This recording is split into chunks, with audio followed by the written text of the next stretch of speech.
The Baltimore Ravens are entering their bye week at Uma Vitória e Cinco Derrotas, and let's be honest, no one saw this coming. Expectations were sky high heading into the season, and now, the organization finds itself at a crossroads. There are big questions surrounding not just the players on the field, but also the coaching staff, the front office decisions, and what direction this team is really heading in. And while the record alone is enough to spark concern, it's not just the losses, it's how those losses have come. Sloppy execution, questionable play calling, injuries piling up, and a team that looks lost far too often. One of the biggest storylines that has fans scratching their heads right now is the handling of Keaton Mitchell. Once seen as a preseason breakout star, Mitchell has now become an afterthought in the Ravens' backfield. According to recent reports, his name is being floated around in potential trade conversations, labeled as the odd man out in a crowded running back room. And that's the part that's baffling. This is a guy who showed serious burst in training camp and preseason, someone who looked like he could be a difference maker on offense. But so far, he's barely seen the field unless absolutely necessary. Instead, the Ravens have opted to go with other options, like Rasheen Ali, while Mitchell stands on the sidelines with seemingly no real role carved out for him. And here's where it gets even more frustrating. Baltimore is in desperate need of a dynamic misdirection weapon, especially with Lamar Jackson sidelined. Mitchell offers exactly that kind of tool. He's explosive, he changes the angle of attack, and he puts pressure on defenses in a way very few backs on this roster can. Even when Lamar returns, Mitchell's skill set could complement the offense, especially in zone reads, jet motions, and stretch plays that rely on quickness and vision.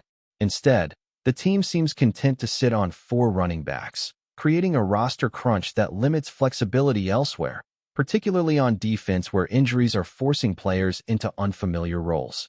Trading Mitchell now would be selling low, really low. He hasn't been featured, his tape is limited, and the return would likely be marginal at best. So if Baltimore does decide to move him, they'll essentially be giving away a player with upside for pennies on the dollar. It's a move that wouldn't make much sense. And yet, given the current state of decision-making in the building, it wouldn't be all that surprising either. The issues don't stop there. The offensive line has been, frankly, a mess. And it's not just one position, it's the whole unit. Ronnie Stanley, once the anchor of the line, has had a nightmare of a season. When he's been healthy enough to play, he's looked like a shell of his former self. In 2 recent games, he scored just 4 points out of a possible 36 in grading. That's not just bad, that's brutal. And while the Ravens hoped veteran Joe Noteboom could step in and provide some stability, he's been more of the same. Not terrible, but far from good enough. On the right side, rookie tackle Roger Rosengarten has flashed some promise, but even he's taken a noticeable step back. Then there's Tyler Linderbaum, a player the Ravens had high hopes for, especially after a strong rookie season. But this year, he's having the worst pass-blocking campaign of his career. He's still elite in the run game, no doubt, but pass protection is king in today's NFL, and right now, Linderbaum is getting exposed against good interior rushers. It's a drop-off that could ultimately affect his next contract, and possibly his long-term future in Baltimore if it doesn't get corrected. At the guard spots, it's not much better. Malasala Almavalaulu, nicknamed Sala, had a terrible first 2 weeks, worse than anything we've seen even from Daniel Falale, who's had his own well-documented struggles. To his credit, Sala has turned things around a bit, grading out with 3 B-level performances since then, but the inconsistency is still there. Ben Cleveland, once a promising prospect, seems permanently stuck in the coaching doghouse. And there doesn't appear to be a real plan to bring in outside help. It's like the team made peace with mediocrity up front and just hoped it would work out. It hasn't. Then there's the coaching. And yes, it's time to talk about John Harbaugh. The noise around Harbaugh's job status is getting louder. Some fans are done. Others are holding out hope. But if there's one thing we know about the Ravens, it's that firing a head coach mid-season just isn't their style. If a move were going to happen, it would have already happened. And while reports from around the league suggest Harbaugh isn't in any real danger of being let go right now, that could change depending on how the rest of the season plays out. Injuries have certainly given Harbaugh a built-in excuse. This isn't the first time the Ravens have had a season derailed by injuries. It happened in 2005, 2006, 2007, and now again. But the fans are tired. And while nobody expects miracles, what they do expect is accountability. The truth is, this team hasn't been consistently competitive in January for a long time. And if Baltimore misses the playoffs, or even if they make it and flame out in the wild card round again, the front office may be forced to have a real conversation about the direction of the franchise. Now look, Harbaugh has earned respect. He's been one of the most consistent coaches in the league for over a decade. He's seen eras come and go, from Joe Flacco to Lamar Jackson. But results matter. And when the team comes out flat, week after week, with baffling decisions and poor execution, that falls on the head coach, injuries or not. You can't keep blaming bad luck forever. And it's not just Harbaugh. Both coordinators are under the microscope too. Todd Monken, brought in to revolutionize the offense, is already facing serious criticism. His goal line play calling in the loss to the Rams was a disaster. When you're stuffed at the 1-yard line multiple times, with Derrick Henry in the backfield, something's wrong. Monken himself admitted after the game that he was second-guessing some of those calls.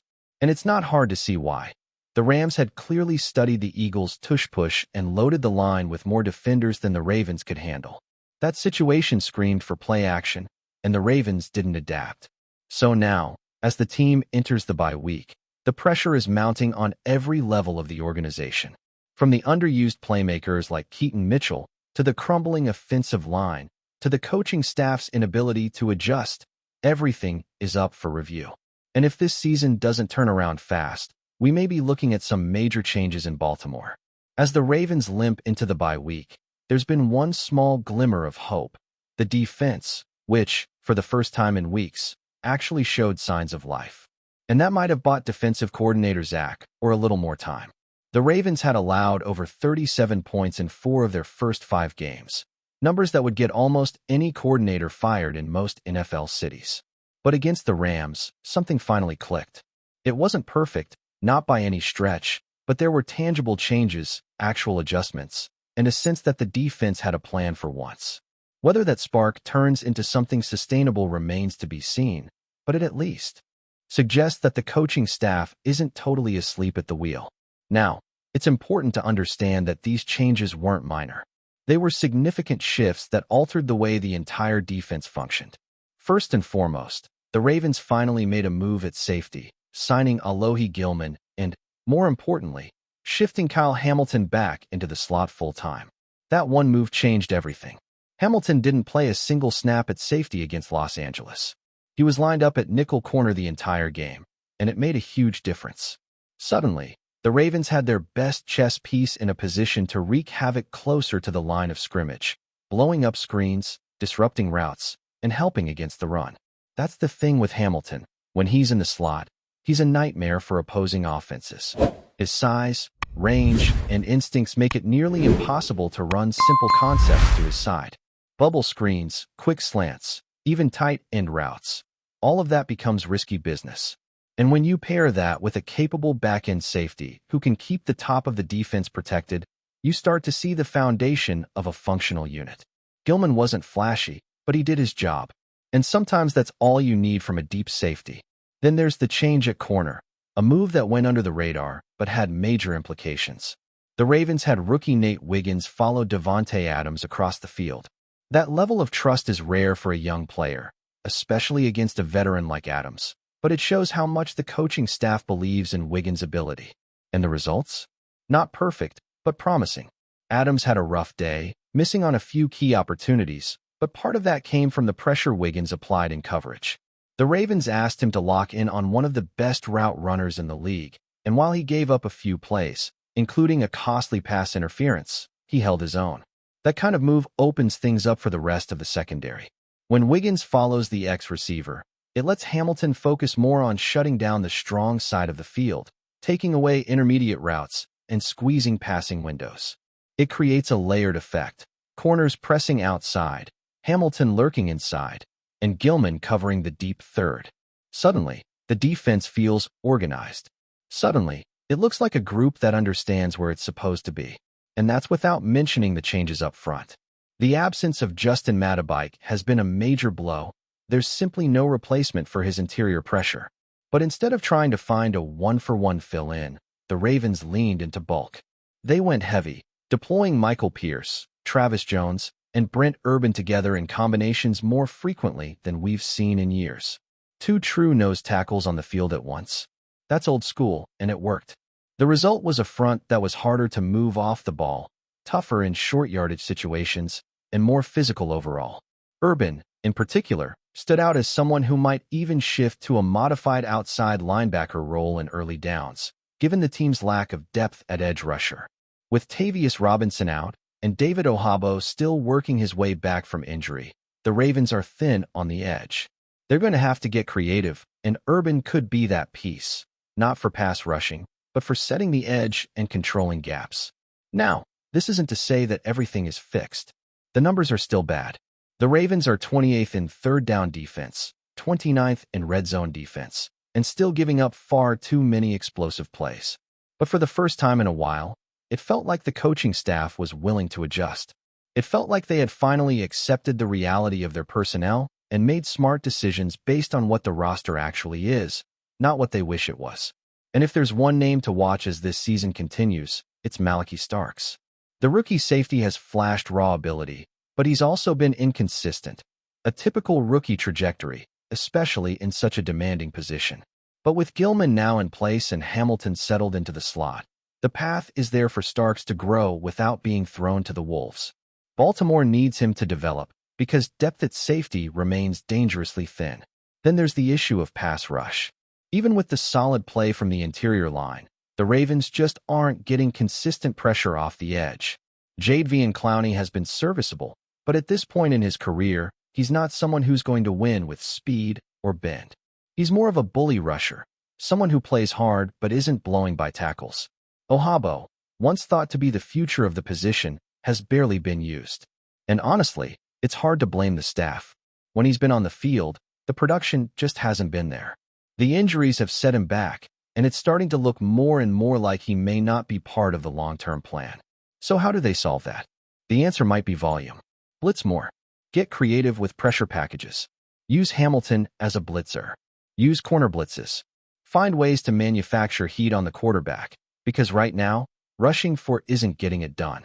And that's a dangerous place to be in a league where quarterbacks are getting the ball out faster than ever. Before we dive in, don't forget to hit that subscribe button and give this video a thumbs up. Your support keeps us bringing you the latest news on the Baltimore Ravens.